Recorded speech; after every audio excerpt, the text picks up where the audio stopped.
G'day, Hawks fans. Welcome to the round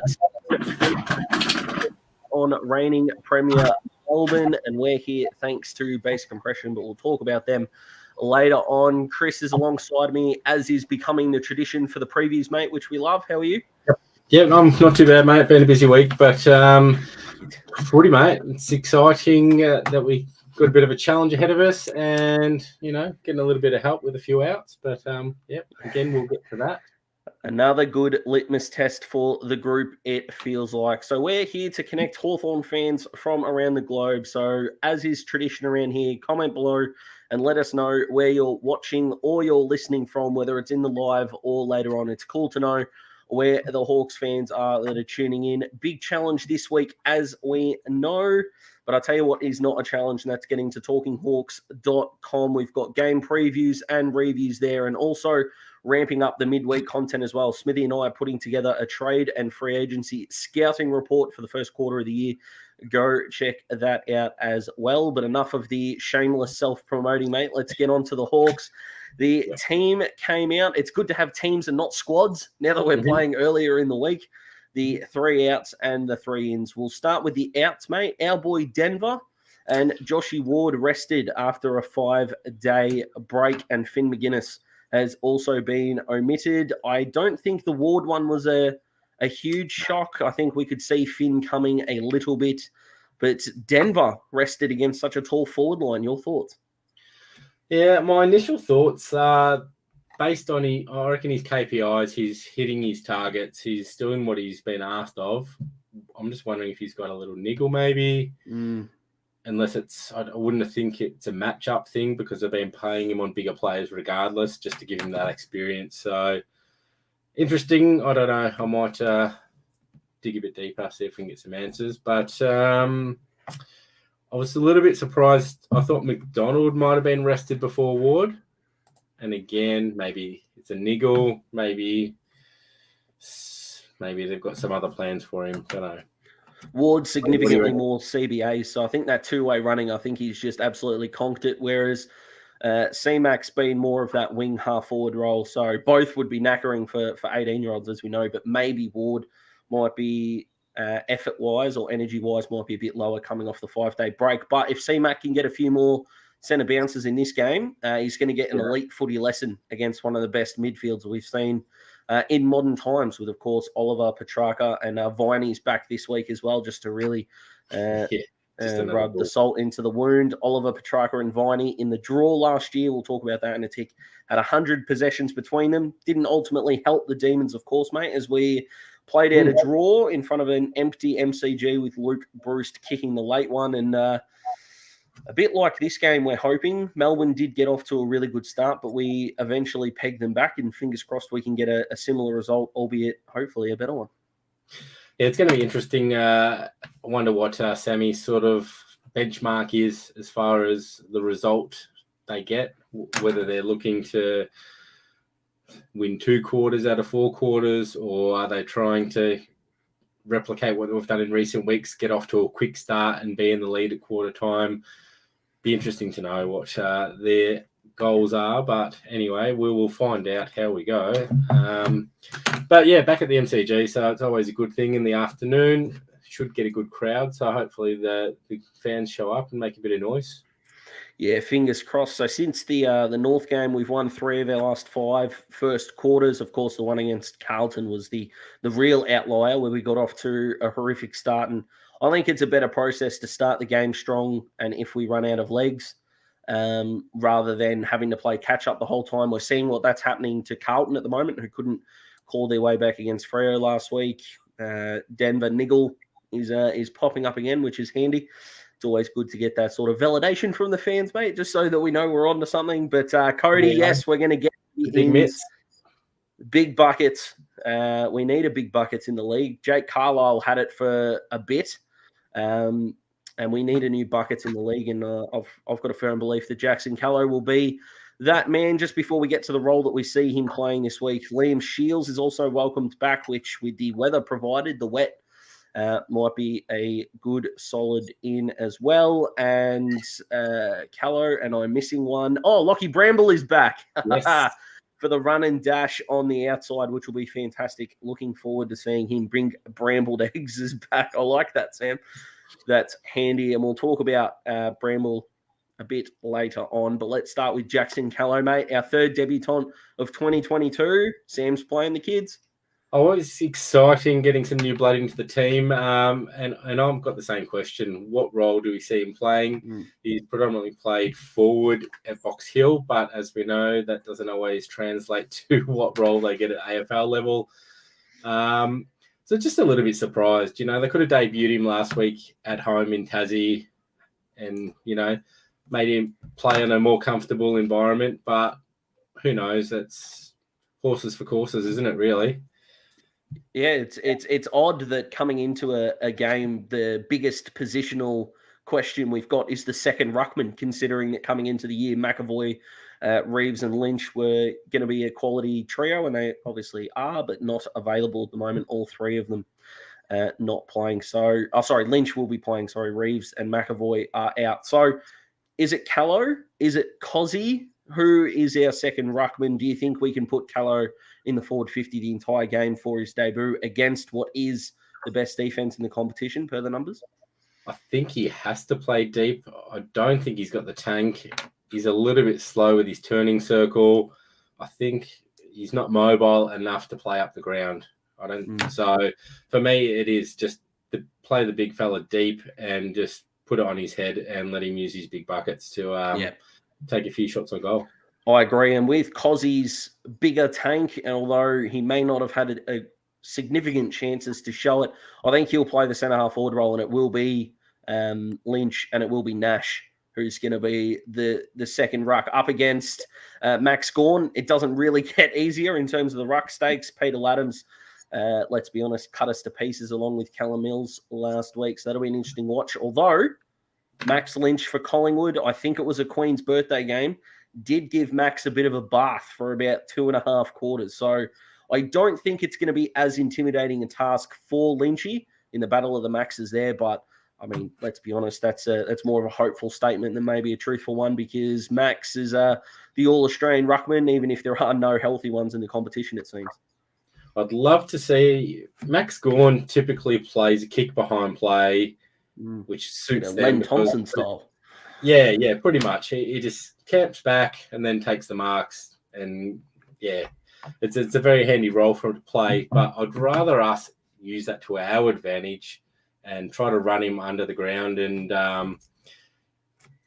Lynch has got a big tank. He can take a grab. Just let's him push to the other side of the ground and be attacking and just give the ball off to the runners, really. He doesn't seem to be the greatest kick. So and I think of the Bulldogs game, everyone's rusty in round one, but the Gold Coast game as well, where Max couldn't catch COVID. His hands were like dinner plates. And if we can hope for that one more time, that would be spectacular. And the ruck contests this week are going to be interesting with the PCL injuries to Grundy and former Hawk Mark Pitney, who's now at the Blues. Wonder if there is any change in strategy or anything like that. But the midfield battle, it's one that's going to fill us with a bit of anxiety at the moment, mate, considering that Oliver and Petrarca are arguably top 10 in the Brownlow right now and both very comfortably sitting top 10 best players in the competition. Does that mean we play a little bit of a shutdown role on one of them potentially? And is that why Shields was brought in, do you think? Shields possibly to Oliver? Because if Shields goes to Petrarca, we're in big trouble. Petrarca's just, he's that good, that push-off, aggressive type of player. He might not be able to do it. So maybe that's Shields' role this week. Just do what you can against Clayton Oliver, who had 39 against us in the draw and I think had 43 of it last week. So he's in red hot form. Nashy'd go all right on Petrarchs.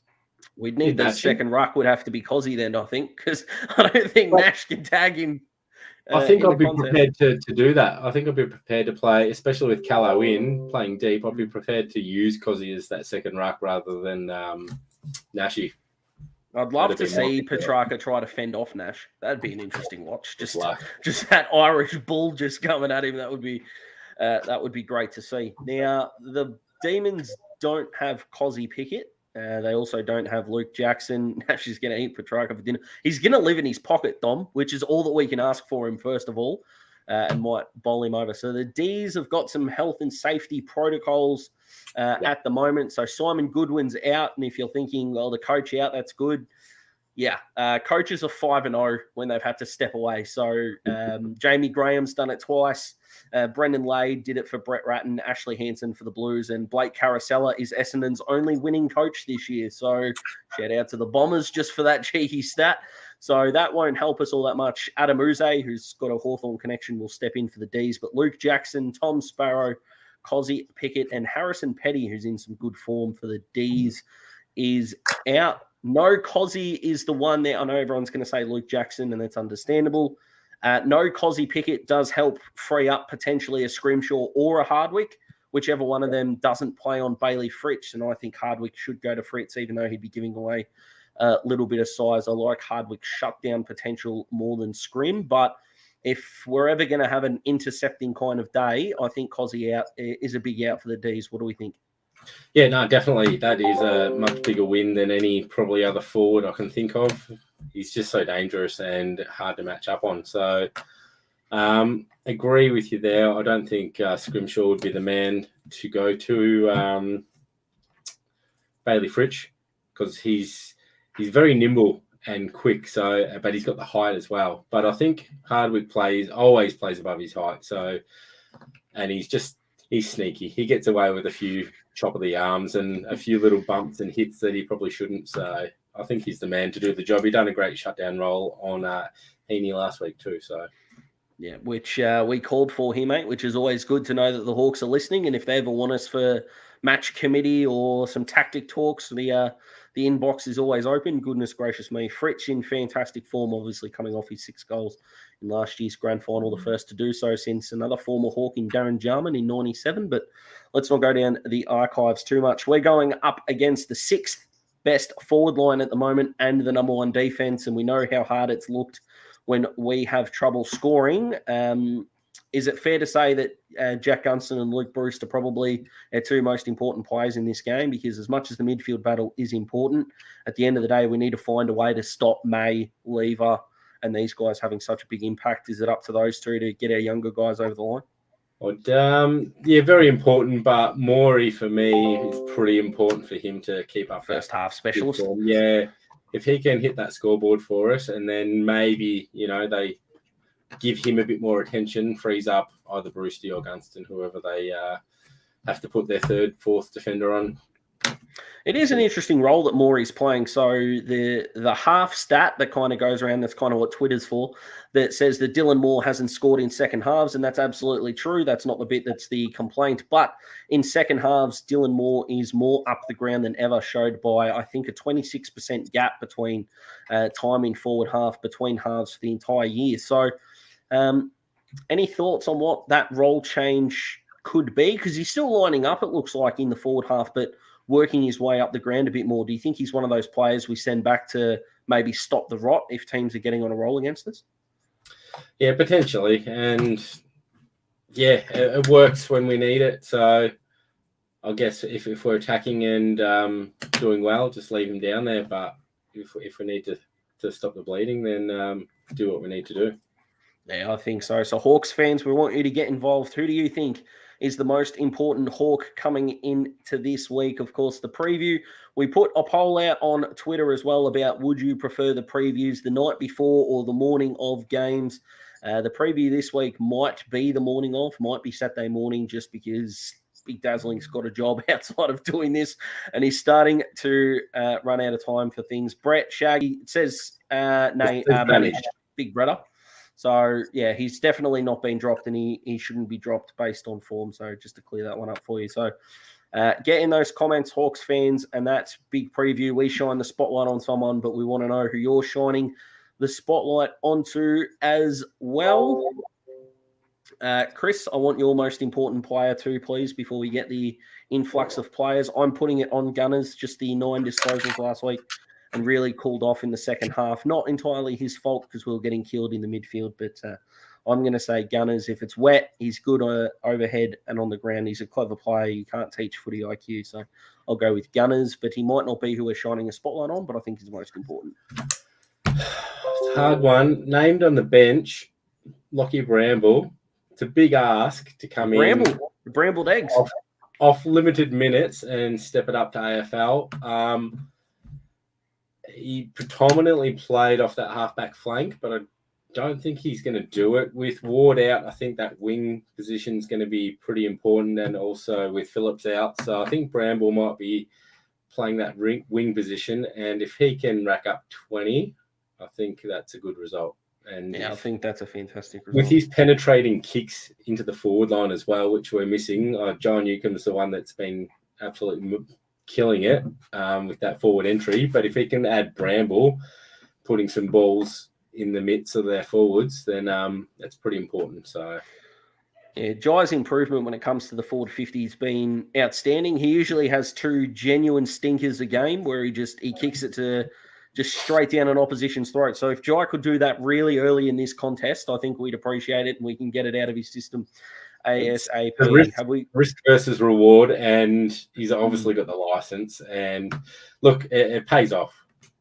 Yeah, at the end of the day, he's hitting more than he's missing. So the longer he plays, the better that will be. So that's just a bit of tongue-in-cheek for our man. Have we got comments coming through on who the fans are nominating as the most important?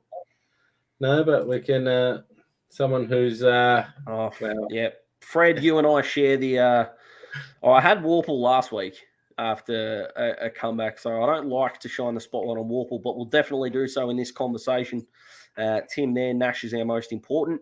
I can 100% understand where you're coming from. Let's talk about the Warpedo. 5 touches, gets dropped, 15 and 6 tackles. We'll take that, I guess, but 6 tackles is important. Back down to 11. Hard to argue with Sicily. And not to mention he's playing his 100th game and being given a leadership role as captain. So, yeah, that's going to be it. Very good. Watch Sis's foot skills be elite this week too, like they have been. Number 1 marker in the game right now, James Sicily. So that's extremely handy. Your thoughts on the Warpedo, Chris? You can understand one off week, but Sicily's done it almost every round this year where he's butchered a few balls. I'm just wondering what it is. Yeah, it's strange because his kicking efficiency is better than his career average. Yet I feel like I agree. Yeah, but I agree with you though. His turnovers. You know what it is? I think if they kick it 40 plus meters, it doesn't count as a clanger or a or an ineffective kick. That's interesting. Yeah, so if you're kicking shorter and it's a turnover, you get bad stats. And if it's a long kick and it's a turnover, you don't cop it. But if you're kicking it 45 and you kick it straight down an opponent's throat, that's not effective. I believe so. You'd have to look up championship data stats, but that's what I'm led to believe. I'm going to be writing a very strongly worded email at the conclusion of this live stream if that turns out to be true. So I agree with you about Sicily, but the Warpedo, what I am out of reasons, I'm out of answers. So enlighten me, Chris. What's going on with the great man? Don't know. We'll get to him, Andrew. Don't worry about that. There is more than one player struggling for form at the moment, but Warpedo, I don't really have an answer. I wish I knew. Next? Is it Box Hill? Are we trying to play him back into form? Because we did drop him and he became the sub after Box Hill had a bye. They're not going to have a bye for a while.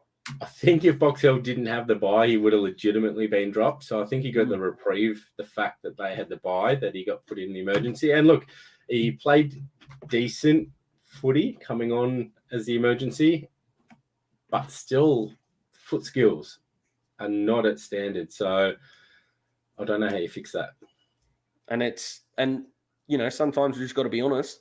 Jai's gone past him in the pecking order. Like we see the old, we're both, fans of basketball. If you looked at our midfield depth chart, it's Mitchell 1, and you'd argue Jai 2 and maybe Jaeger 3. But the fact that Warple's not in that top 2 as a guy who's won a best and fairest is a concern for mine. So Andrew's hurried us along. So let's get to him. Jarman Impey, 2 disposals, 4 tackles, 78% time on ground.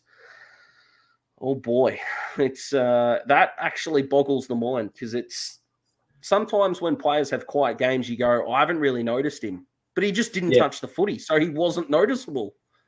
I'd love to see his GPS and how much ground he covered, but was it just legitimately unlucky? Led to the wrong spots, chased hard, didn't get rewarded. I don't know, but it's just very unlikely for him to just get 2 possessions and be missing. Is it a case of it can't get worse than that? Because dropping someone being out of form for multiple weeks, I can understand. Is it a case of Impey's been given the license to dig himself out of this hole, do you think? Oh, I think so, definitely. And I think he's got it in him to respond, whereas Warple's, I don't know. What role are they giving him? Is it a role thing for Warple? I just don't have the excuse for him. Can we do it like we looked at Callum Mills, and I'm not saying Warple's the same as Mills before we comment, but Mills went to danger, kept him out of the game, still had 29. Went to Mitchell in the second half, I think still had 19 in the second half. Is it a case of the best way to get Warple around the footy is to sit him next to Petrarca and just go, if you get 60 touches between you, make sure you get 25 of them, or if you get 50 between you, make sure you get 20, because at least then he's around the ball if it's ending up in Petrarca's hands or close to that contest. Oh, it's making him accountable, and like you said, he's probably not going to walk away with a win, but if he can get close to even, it's probably a win for the team. Yeah, definitely into Warpeter to stand up. Impey, if you were putting him on or to go everywhere with Oliver Austin, I don't mind it at all. Are you starting Impey forward? Are you starting him at the centre bounce to try to get him into a bit of form? Are you starting him on a wing? If you've got the whiteboard in front of you, where are you putting Impey's magnet? Maybe a wing. He's got the legs to do it, and the speed, so wouldn't be a bad role. Talking about the wings, who's going to play on Langdon? Is that a person we need to shut down? If we're any chance, I definitely think so. If the All-Australian selectors had a brain, and we've seen, Alex Rance be captain, so clearly they can struggle with that at times. They don't put blokes in their proper positions, but if they did, he would have a wing. He should have had a wing last year, and he's definitely got his name on it this year, potentially along with either Dacos or Mackay or someone like that. So I'm starting him here at Box Hill. Bang! Fred goes bang. That is harsh. That's harsher than your player report. That's well, mate. The fans got around it, and let's be honest, sometimes you've just got to call it as you see it, as we do here. For mine, I'm actually starting Impey on a half-back flank, Impey on a wing to run with Langdon. I mean, Ed Langdon spent 96% time on ground this year, hasn't missed a game. First 4 weeks, he went 100%, and he came off the ground, I think, in round 5 for the first time. So does Impey have the tank? Does Will Day run with him? I think if we put Impey behind the ball, make sure he can get some handball receives, a bit kind of like what St Kilda would do with Brad Hill last year. They'd figure out that he wasn't getting much of the ball. So if you put him to a flank and deliberately try to get the ball into his hands and then expand his role from there. Because if he's not dropped now, and clearly he's not, if you look at the 22, I don't think he's going to be unless he's injured in the warm-up or something. So we've got to get the ball in his hands. If the conclusion is he's playing. Starting with four tools, mate. They've got Tom McDonald and Bailey Fritsch on the flanks. Not that it always lines up that way, but Bedford and Harms, I could see him playing on one of those two, but that puts him a bit deeper in a pocket. Yeah, it would, and let's be honest, half-back flankers don't play on anyone. They peel off or run or go from there. We look at Dimmer as someone that can do it really well. Dane Rampy as well is another small defender that can lock down, and the rest just sort of do as they please, and you back your structure. So I don't care if it's for the first 10 minutes. Impey gets 4 touches, and then we put him, where we want to, or where he would be if he was there. So Impey is in the boat of half the team coming off injuries and long layoff. Yeah, he'll find form. I agree with you, Aaron. And the quicker we can get him the ball in his hand, I think the better. So I'm with you on that. Captain Sis. So it was revealed by the Hawks that the leadership group would be on a sort of a rotational leadership policy. It looked like it was a weird Sydney circa 2005 situation, which would be good for us because they won the flag. But where they rotated Barry Hall, Brett Kirk, and I think Adam Goods off the top of my head after Paul Williams gave it up. Anyway, that's not important. The important thing is that James Sicily is going to be the captain for the next month, and I don't really understand why this isn't a full season thing. He's the one of, if not the free agent of the year. Rather than committing to it full season, that we'll go to round 10 and just reassess. Likelihood is that it'll remain that way, whether they share it or McAvoy comes back in and goes back into the seat. But I think it's perfect timing to run with it and see how he goes. Reminds me of the probationary period of like an apprentice, where it's like, yeah, you're on a full-time contract, but if we don't like you early on, we can just give you the flick. So a bit more serious than that, if we're being honest. But good luck to Sis. I think he's the captain moving forward, and as our top priority in the free agent market. I think, even though I'm not a massive fan of them, as I've discussed before, I think 5 years to carry him through to 32, and he would pretty much be a Hawk for life. And the captaincy is the way to go. Do you think you've seen a bigger shift in emotional maturity in a footballer than you have Sis? I remember when he was wearing the number 21, and he was just a foot taller than Toby Green and arguably a bigger pest, although he doesn't kick people, which is a plus. But have you seen a bloke grow up in front of our eyes quicker at the Hawthorn Footy Club than James Sisler? Probably not, mate. And I reckon it still lives inside him, but if he can maintain it for majority of the games, that's enough, I think. As long as he doesn't get suspended. I mean, Hodgie did it from time to time, so if he makes a mistake here and there, you're just going to wear it. But yeah, he's done well to curb it and pull his head in, definitely. He does. And speaking of, it was 20 years this week since Luke Hodge debuted, which I'm not going to lie, mate, made me feel old. So there you go. I don't know how the older fans are feeling, but there we go. Best choice making Sis captain. Yeah, completely agree. Let's move on to stopping Melbourne. Can only do a better job than O'Meara. Well, I think the Hawks feel the same, and I think they know Jaeger's not the long-term answer, Fred. So yeah, true. I think they're feeling the same. Let's get on to how the hell we stop Melbourne. No one's been able to do it in their last 13 games, and it sounds a bit cliche, mate, but surely they're due. Well, we were the last one, weren't we? We had the draw. And we had the draw, yeah. We won every single game, including the grand final. So, off the top of your head, do you know who the last team to beat Melbourne were? Do you remember the game? Beat them? No, I couldn't tell you. Nathan Buckley's last game as Collingwood's coach at the SCG. Yeah. Yes, the Queen's birthday. Yes, nice. So no active coaches have beaten Melbourne since then, which is absolutely insane. They're on a roll. They have had, and this isn't their fault, but a bit of a quirk with the fixturing, mate. The 6 teams they've played so far are 11th, 12th, 13th, 14th, 15th, and 16th on the current ladder, and the Hawks are 9th. So that's been a bit of a handy start to work themselves into form. All of a sudden doesn't look as impressive. So, but they have just been toying with their opponents. So, I don't know. I think we're a sneaky chance, but yeah. Tell us what you think, guys. Yeah, absolutely. What's your pass mark too? What's your pass mark? There we go. I like it. Is because I think a pass mark being a win is setting us up for disappointment because, and I'm not saying honourable losses are the answer here. I'm really not. But coming into this year, did we really think we were better than Melbourne? Not could we beat Melbourne. Did we think we were better than Melbourne? And let's be honest, we think no. Now, in a one-off game, anything can happen. The 2008 grand final is proof of that, as we all know. But, you still need to come in with a plan. And that's what I think we're doing better than a lot of rebuilding sides at the moment. Instead of going, we want to get more time into the kids, we've got to do this. I think we're going to live and die by a game plan. And I think what we want from the Hawks fans is what would that game plan be? And for mine, I think it's whenever we get I think our play on percentage this week is going to be nuts. Even off a 5-day break, which isn't a lot, I know.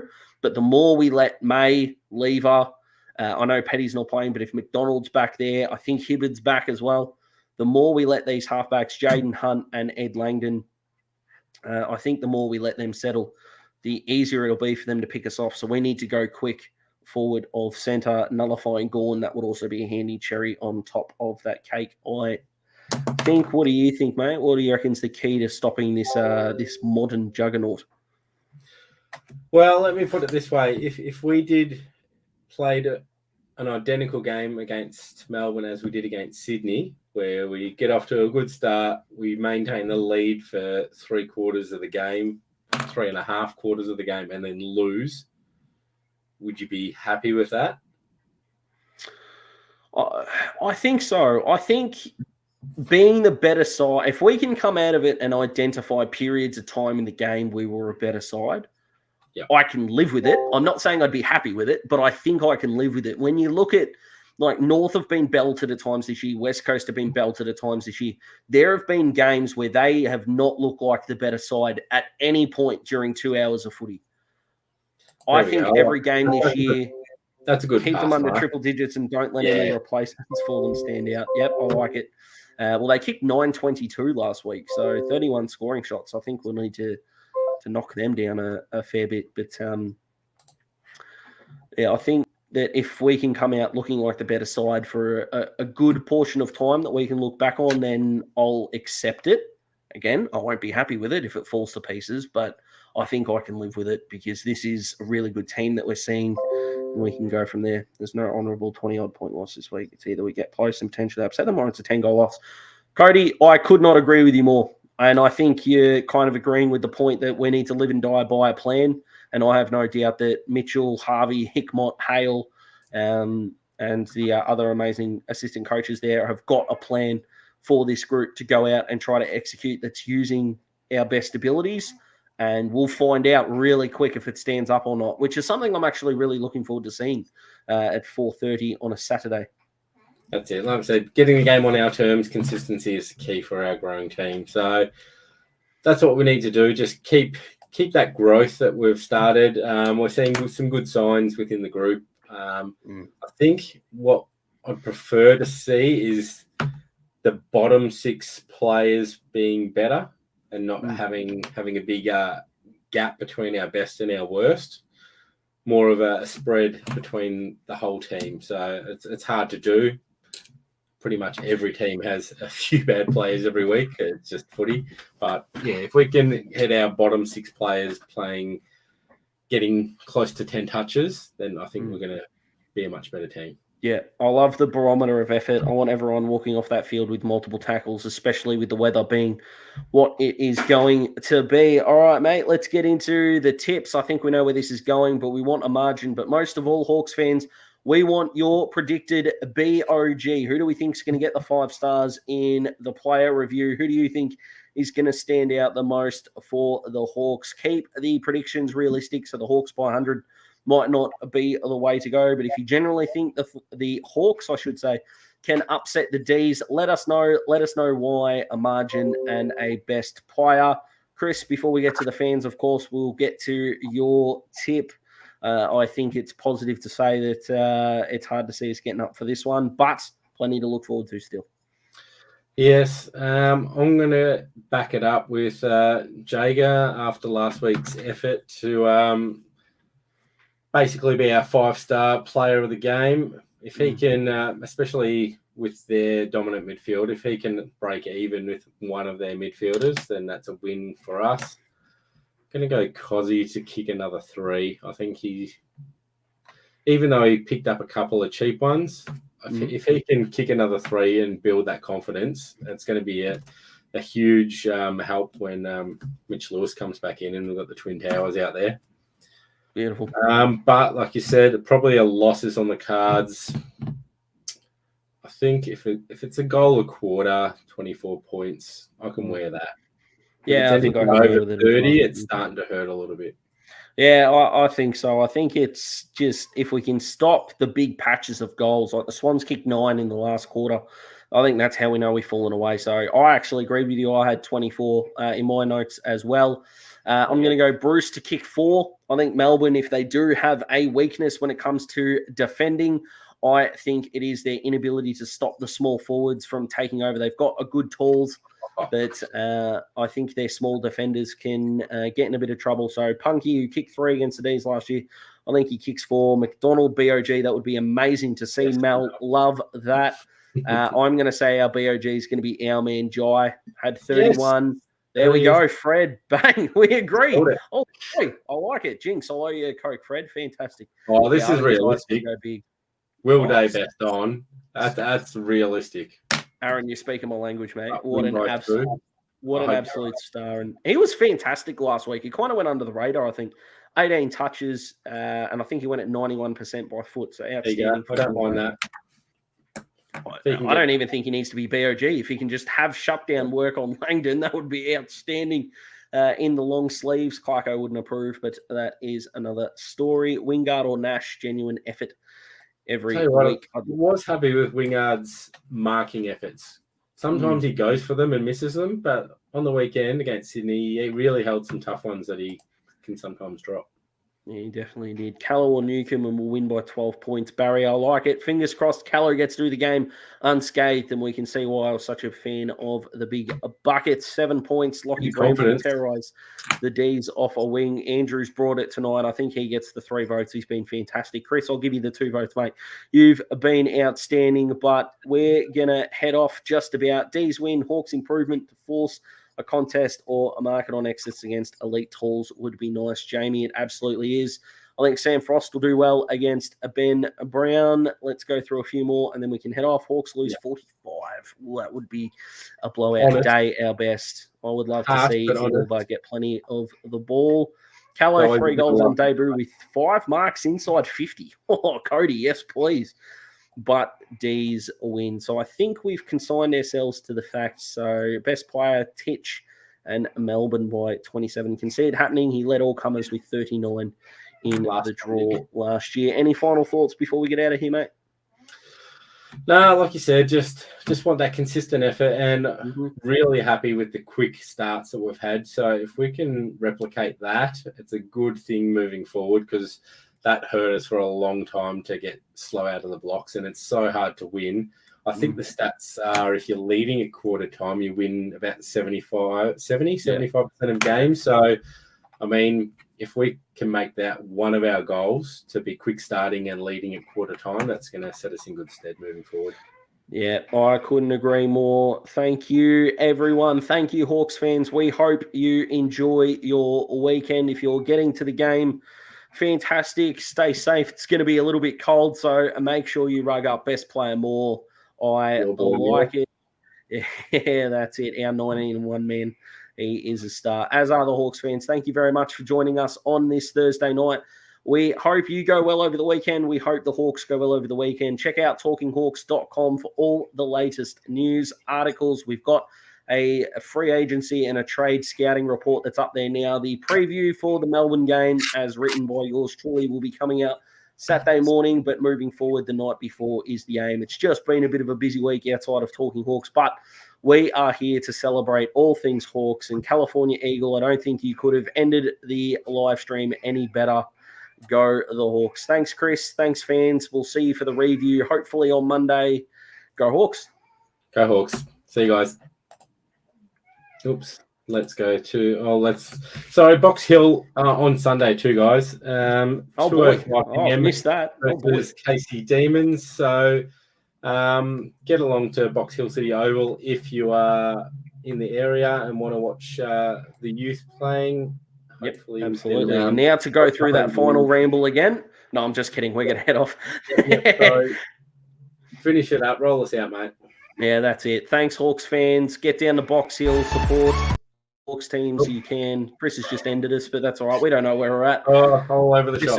This was 32 minutes of gold, and then we've shaken up the last minute. So we'll catch you later. Better than the Hawks Whisperer. So I'll leave you on that. That's it. Shout out to Matty. See you guys.